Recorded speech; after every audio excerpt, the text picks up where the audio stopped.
de volta com mais uma entrevista aqui no seu portal RSN e o nosso assunto de hoje é saúde mental, preservação da vida, gente. E eu recebo aqui para conversar sobre isso a Fernanda Barrichello.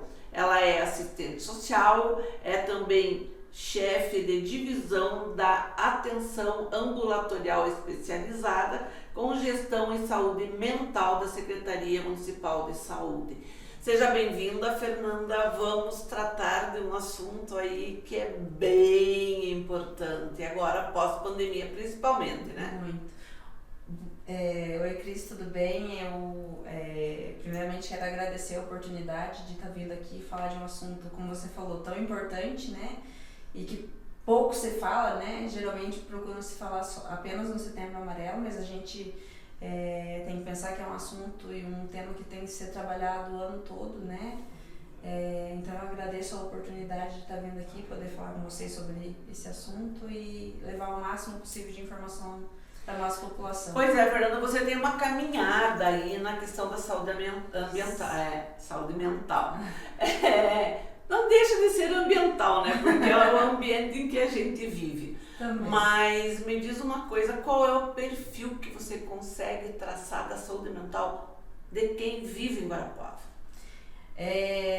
Em Guarapuava, nós temos pacientes, né, e centros de referência de atendimento relacionado à saúde mental, que são os CAPs. Nós temos o CAPS-AD, que é de referência para quem tem dependência química, né, em álcool e outras drogas, e o CAPS-2, que é de transtornos mentais. Depressão, ansiedade, esquizofrenia, transtorno bipolar, ideação suicida. Então nós temos todo esse perfil aí de usuários no município. Pois é, mas e qual que é o índice? O índice maior a gente encontra no CAPS-2 com relação aos transtornos mentais. É claro que a gente não pode esquecer que a dependência química ela pode desenvolver alguns outros transtornos, né? Então, tem alguns casos de pacientes que são tratados no CAPS-AD e que acaba desenvolvendo algum outro transtorno e a gente tem que fazer a referência para o CAPS-2, né? Às vezes a gente consegue fazer a abstinência do álcool ou da droga, mas pelo tempo de uso, né, acaba desenvolvendo alguma outra patologia, a gente faz essa referência para o CAPS-2. Mas o índice maior hoje de atendimento do município é relacionado ao transtorno mental.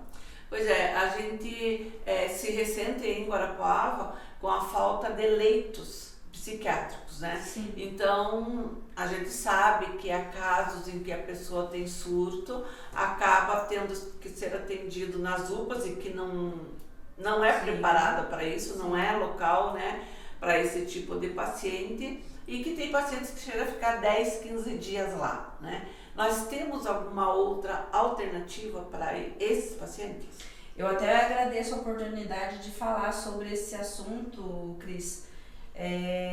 Porque a gente tem essa dificuldade da população às vezes não ter o conhecimento, né, do fluxo de atendimento dentro da rede de atenção psicossocial que envolve a saúde mental, né?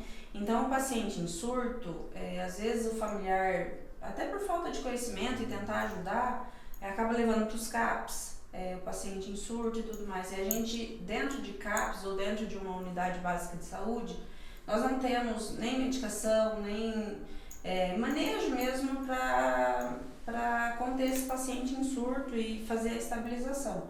Então a gente solicita que a família acione o SAMU, em alguns casos precisa do SAMU e da polícia junto, né, dependendo se estiver agressivo e tudo mais.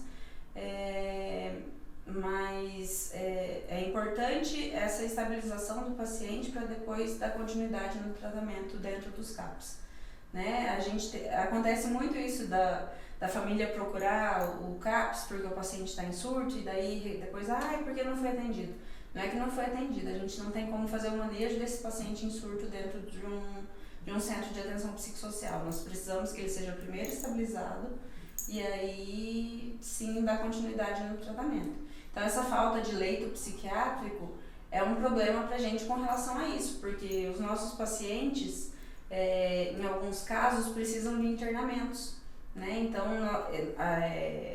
dentro do diagnóstico que o médico faz a avaliação, se ele avaliar que precisa fazer algum internamento para estabilizar bem o quadro, às vezes é um quadro bem agudo de surto ou de transtorno, que precisa realmente fazer um internamento para desintoxicação, para, né, estabilizar realmente o quadro, para daí depois continuar o tratamento ambulatorial. E aí, por vezes, nós não temos condições de manter o paciente na residência, que a família também não tem conhecimento, não tem estrutura, né, a questão de vulnerabilidade socioeconômica. E quando o paciente é inserido na central de leitos para guardar essa vaga de internamento, é bom frisar para a população que não depende de nós, né? A gente faz todo o cadastro, insere o paciente, faz a regulação desse paciente diariamente, às vezes mais que uma vez por dia, para ver se consegue essa vaga o quanto antes, mas essa central de leitos é regulada pelo estado do Paraná. Então, conforme vai surgindo vagas... Né? Mas isso daí é fora de Guarapuava. Fora de Guarapuava. Em Guarapuava nós não temos clínica psiquiátrica, né? Clínica ou hospital psiquiátrico. Então, dentre as clínicas e hospitais que nós temos no estado do Paraná, eles têm que ir regulando, né, para qual município ou para qual paciente que vai ser destinado àquela vaga, né? Geralmente eles priorizam os com... Tá, mas enquanto até essa vaga ser liberada, esse paciente tem que ficar onde? Se ele tiver condição de se manter em casa, a gente mantém ele na residência. As equipes fazem visitas diárias, né? Fazem o controle da medicação. Mas em alguns casos, né, principalmente morador, a pessoa em situação de rua, dificilmente a gente vai conseguir localizar depois, às vezes acaba sendo mantido na unidade de pronto atendimento. Mas é complicado, assim, a falta dos leitos, né? Porque senão a gente teria para onde mandar esse paciente até sair da vaga, né? É uma questão, assim, que a gente se questiona muito, porque você veja... Bem, nós temos aí uma situação da nossa saúde, aí, principalmente a questão hospitalar, que está um verdadeiro caos, né? Nós somos polo de uma região que tem um universo de 500 mil habitantes. Sim. E nós não temos um leito psiquiátrico. A gente sabe que aqui no Hospital Regional está para abrir 10 leitos. Isso é suficiente? Não, mas isso é o suficiente. Nem se abrisse hoje já lotava no primeiro dia. Não é suficiente. Você me dizia que eu queria uma média de 40 pessoas, que é... A nossa central de leitos, nós temos uma média assim que a gente consegue vaga de internamento de 3 a 4 internamentos por dia. Então, aí, se a gente for pensar no mês, é em torno de 100 a 120 pacientes que são só de Guarapuava. Só de Guarapuava e só psiquiátricos, né? Pois é, então se você imaginar em absorver todos os pacientes da região, meu Deus, e a gente não tem, isso é que é o problema maior. Nós não temos, e a saúde mental hoje, principalmente pós-pandemia, já se diz que é o mal do século. Já era antes considerado o mal do século, né? Mas depois da pandemia, nós que trabalhamos com a gestão, com a parte administrativa, a gente, né, tem todos os gráficos e a gente percebeu um aumento imenso, assim. E não tem idade, né? Não tem idade. Não tem idade. Nós temos criança com ideação suicida, com tentativa de suicídio. Nós temos idosos que desenvolveram talvez depressão, ansiedade por ficar no isolamento, né, fechados, sem poder ter contato. E tem a própria demência, que é uma questão já da própria idade, né? Mas aí entra como mais a parte neurológica, né? Não entra na parte tanto de transtorno, a questão da demência, né? Mas que se confunde muito também, né? Na hora de fazer diagnóstico, alguns tem que ter muito cuidado com relação a isso. Pois você falou em ideação suicida, né? Até há uma polêmica muito grande em torno do tema, né? A gente aqui na rede, a gente tem muito cuidado, muita cautela em como noticiar um fato, né, tão triste quanto isso, né, porque é desesperador você chegar a esse ponto, né. Então a gente tem muito cuidado, porque até pouco tempo era até considerado antiético se a gente tratasse desse assunto, mas depois é uma orientação da própria Sociedade de Psiquiatria, a própria Federação Nacional de Jornalistas, de que tem que se falar sobre o tema. É um assunto que tem que ser debatido e a gente deveria debater isso diariamente, né? Porque todo dia em algum lugar tem alguém sofrendo, né? Sofrendo e sofrendo muito, né? Só que a gente tem que ter muita ética, né? Muito cuidado. E aí eu te pergunto, o próprio Setembro Amarelo não é um gatilho? Então, a forma como a gente trata o Setembro Amarelo e até a orientação aos nossos profissionais é que seja tratado, claro, levando informação sobre prevenção ao suicídio, principalmente aos familiares, as pessoas que têm um contato mais próximo, talvez um amigo, para perceber alguns sinais e sintomas que a pessoa que vem apresentando ideação suicida possa estar aparentando ali, que às vezes pelo dia a dia, pela correria, acaba não percebendo. Às vezes uma fala que a pessoa tem, uma mudança de atitude repentina, que podem ser gatilhos e que a pessoa que não tem o conhecimento acaba mas às vezes passando despercebido, sabe, né? que às vezes eu acho que nem é falta de conhecimento, é que as pessoas no dia a dia andam tão doidas, né? Mas né? É que é uma correria, né? Muita correria, você não tem tempo nem para você, né? Aí, daí você parar e prestar atenção no outro é muito difícil. É difícil, infelizmente, né? Infelizmente, a gente chegou nesse ponto em que você não olha pro teu lado, né? Você nem se olha no espelho direito, né? Às vezes mal fala bom dia pro marido, pros filhos, né? Porque é bem corrido. E isso que eu queria ver com você, essa própria doideira, essa corrida desvairada aí, porque é uma loucura mesmo que a gente está vivendo. Aí o que ocorre? Você larga teu filho, independente da idade, na internet. E na internet a gente acha de tudo. Se não tiver supervisão, né? Sim, mas você eles não têm tem informação, tempo, né? Se você, a maioria das crianças aí, dos adolescentes, ficam soltos, né? Infelizmente, eu fico em casa, né? E aí tem os grupos que... Esses jogos, né? De desafio. Esses jogos de desafios e tudo mais, então, que induzem, é uma indução, assim, descarada, né? Sim. Então, você veja a que ponto a gente chegou. Sim. Né? Então, por isso que eu digo, é um assunto que tem que ser debatido. Tem que ser debatido, mas com toda a cautela que o assunto merece, justamente, né, Cris? A gente tenta capacitar e orientar os profissionais da rede, a forma de abordagem, né, como conduzir esse paciente que está em sofrimento, a família, porque às vezes a família acaba ficando doente junto porque ou não sabe o que está acontecendo, ou vê o que está acontecendo, mas não sabe de que forma ajudar. Então a gente procura orientar e capacitar os nossos profissionais que sim, o assunto tem que ser tratado, é de uma importância imensa. Nós estamos, né, como nós já falamos antes, os índices estão aí para não são cada vez mais altos, né?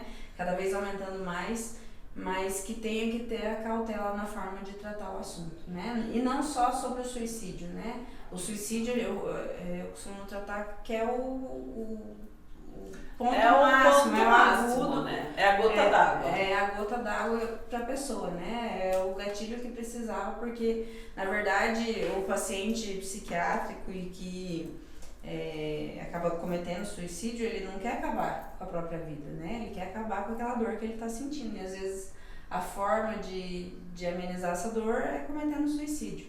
Então a gente tenta promover a saúde trabalhando o tema, né? Então E são tantos transtornos, meu Deus, com cada pessoa que você fala, não, porque meu filho tem transtorno X, tem transtorno Y, coisas que você nunca ouviu falar antes, né? E nós temos aí também... Agora a questão do autismo, né? Autismo. Que a gente vem tratando. Meu Deus, são vários aspectos também. Aí tem a questão da automutilação, que eu acho que é uma coisa assim horrível também, né? É uma forma de tentar que aquela dor da mutilação não seja maior que a dor psíquica que ela está sentindo, né? Pois é, e quando você pensa nessas coisas, te remete a adolescentes, né? E não é. Não são só adolescentes, são adultos, homem, mulher, adulto, independente da idade. Nós temos casos em todas as idades, classes sociais. Tá, um caso de automutilação, por exemplo, é considerado um caso extremo? Com certeza. Com certeza a gente tem que ter um olhar bem específico para essa pessoa. É importante frisar também, Cris, que dentro dos atendimentos e terapias que nós proporcionamos nos CAPs, não é a mesma terapia para todos os pacientes, né? Então tem toda uma equipe multidisciplinar que faz a avaliação desse paciente, não é só focado no médico e no medicamento, né? Então nós temos psicólogos, assistentes sociais, terapeutas ocupacionais, os agentes sociais que trabalham em oficinas terapêuticas, né? O pessoal que trabalha com os grupos, toda a equipe de enfermagem e médicos. E esses profissionais, esse paciente passando por toda a equipe, os profissionais se reúnem e elaboram um projeto terapêutico para esse paciente. Então, a gente chama, né, de projeto terapêutico singular, que às vezes o seu problema, vamos supor que seja uma depressão e a outra pessoa também tem depressão, mas a forma de tratar a sua depressão vai ser diferente daquela outra pessoa, né? Às vezes o que dá certo com você não vai dar certo para ela, então a gente faz esse tratamento de forma bem individualizada, respeitando o que o paciente aceita e se propõe a fazer, buscando autonomia, buscando a ressocialização, que muitos deles se isolam em casa, né?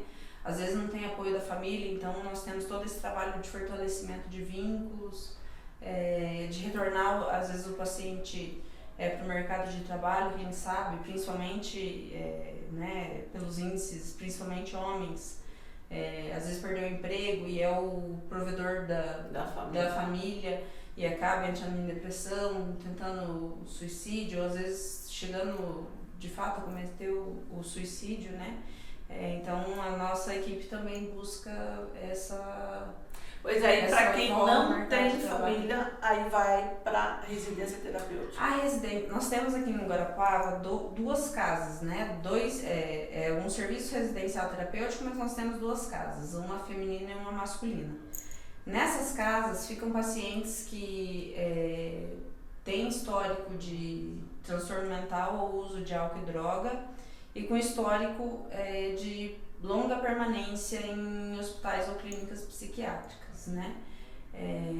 Não ter vínculo familiar, porque a gente tenta tudo antes, né, de mandar para uma residência terapêutica, porque ali a gente sabe que foi o ápice, que a pessoa já não tem mais vínculo familiar nenhum e não é isso que a gente espera, né? Tanto é que quando o paciente vai para a residência terapêutica, o que a gente mais procura fazer é essa ressocialização, fortalecimento de vínculos, às vezes, né, naquele período romper o vínculo com a família, mas toda a nossa equipe tenta fazer com que às vezes o filho aceite a mãe ou o pai de volta em casa, ou vice-versa, né, por tudo que já passou diante do transtorno. Principalmente pacientes usuários de álcool e outras drogas. Mas tem alguns critérios que precisam para esse paciente ir para a residência terapêutica, né? Então, essa questão de internamentos, né? Tem que ter pelo menos 2 anos de internamentos, ininterruptos ou não, e a questão do diagnóstico de transtorno, né? E aí nós temos uma comissão de acolhimento que avalia o caso clínico, formado pelo pessoal da Secretaria de Saúde, o pessoal da Secretaria de Assistência, que é bem parceira da gente no trabalho com a saúde mental, né, dentro da rede de atenção psicossocial. Eles são bem parceiros nossos e então tem alguns critérios que a gente tem que considerar: idade, acima de 18 anos. Então, às vezes... E nós temos uma média de quantas pessoas, assim? Na residência feminina, atualmente nós estamos com 9 moradoras e na masculina com 7. E a capacidade máxima é de 10 pacientes por residência. E a diferença de idade, né? A diferença de idade e a diferença de transtornos, né? Sim. E essa subjetividade de cada um, né? Sim. Como que se trabalham com essas diferenças? A gente tem todo um manejo aí para estar trabalhando e buscando o melhor para os nossos pacientes, né? Claro que a gente tenta fazer o melhor possível, tenta adaptar a realidade de acordo com a idade. Na residência feminina nós temos pacientes de 19 a 70 anos, então é uma diferença aí de geração de bem cultura. Grande, de cultura, de geração, de tudo, de vivência, né? Condição social e tudo mais. Então a gente, as equipes têm que rebolar ali para conseguir dar conta de tudo isso e que o ambiente, né, como você falou aquela hora que o ambiente influencia realmente bastante, para que o ambiente não seja um gatilho para desenvolver um surto ou algum outro transtorno mental aí. Pois é, Fernando, o assunto é bem ácido, né? O terreno é bem minado, a gente poderia ficar conversando aqui a vida inteira. Poderia, né? Tem assunto. Tem assunto Bastante. Mas o que, sabe, eu acho que é bacana, assim, a gente pelo menos dar uma pincelada geral, até que para os nossos seguidores fiquem sabendo do que acontece, porque são informações que não chegam para nós que somos, né, a caixa de ressonância do trabalho de cada um, né, de cada área. Então se não chega para nós essa informação, se há falta de comunicação nesse sentido, imagine para a população. Então, o que costuma se dizer? Aquilo que se sente na pele. Porque até um passado aí não muito, né, bem próximo aí, não tinha médico no posto de saúde, porque não tem remédio, porque isso, porque aquilo, né? Mas você não consegue... Antes a gente tinha essa dificuldade nos CAPs, de não ter médico. Agora, né, graças a Deus nós estamos com as equipes completas. Completa, né, normalizou na rede municipal aí no geral, né? Mas os trabalhos que são feitos, né, de forma... em grupo mesmo, né? A questão do Melhor em Casa, que é um trabalho fenomenal, né? Um verdadeiro sacerdócio de vocês, não é diferente. Sim. Né? Não é diferente. E tem outros tipos de trabalho também, né? De grupos que atuam aí, até no importante entorno. Frisar, Cris, porque nós temos uma parceria bem grande com um grupo que chama Informações Salva-Vidas, né? Então, inclusive a camiseta que eu tô hoje representando esse grupo, que é bem parceiro da Secretaria de Saúde, né? Tem várias entidades e voluntários envolvidos nesse programa, nesse trabalho, né? Nesse projeto. E é maravilhoso, assim, a gente ver o empenho de todo mundo né? Não é da Secretaria de Saúde nem nada, mas procura estar levando informação, procura estar ajudando de alguma forma, né? Nós realizamos no dia 12 Blitz na Manuel Ribas e na Rua 15 de Novembro, levando informação à população, com panfletagem, com alguma orientação. Nesses momentos mesmo a gente já consegue identificar pacientes que precisam de atendimento, né? Já faz todo o encaminhamento necessário. Nós já fizemos ações, né, do dia D para falar de saúde mental, e por isso que eu falo que a saúde mental não tem que ser tratada só no mês de setembro, né? Que a gente, né, deduz que é o mês da saúde mental, mas esse dia D a gente já trabalhou em vários outros meses. E a gente vê uma resposta imensa da população. E a gente tem que pensar não só na doença, mas também na promoção da saúde para que isso não vira... seja a prevenção, né? Que seja a prevenção. Mas eu queria agradecer a tua presença aqui, por favor, já que é um assunto que nós estamos defendendo aqui, que tem que ser tratado todos os dias, fique à vontade para bater na porta a hora que quiser e trazer mais informações pra gente. E vamos aí, sociedade organizada, Isso. né? Vamos lutar por leitos psiquiátricos. Guarapuava está perdendo o bonde aí do tempo nessa questão do tratamento da saúde mental por falta de leitos, né? O leito psiquiátrico em Guarapuava ajudaria bastante, né? Na atual conjuntura ajudaria bastante. Eu agradeço bastante a oportunidade, Cris, de estar vindo aqui falar sobre saúde mental para a população. Me coloco à disposição, né, quando precisar. Como você falou, o tema é extenso, nós temos várias possibilidades de tratar o assunto, então me coloco à disposição, agradeço novamente o convite e vamos levar saúde para a população. Vamos sim, sinta-se convidada sempre, desde já. Obrigada mais uma vez, obrigada a você que nos acompanhou até agora e continue ligado no seu portal www.redesubnoticias.com.br.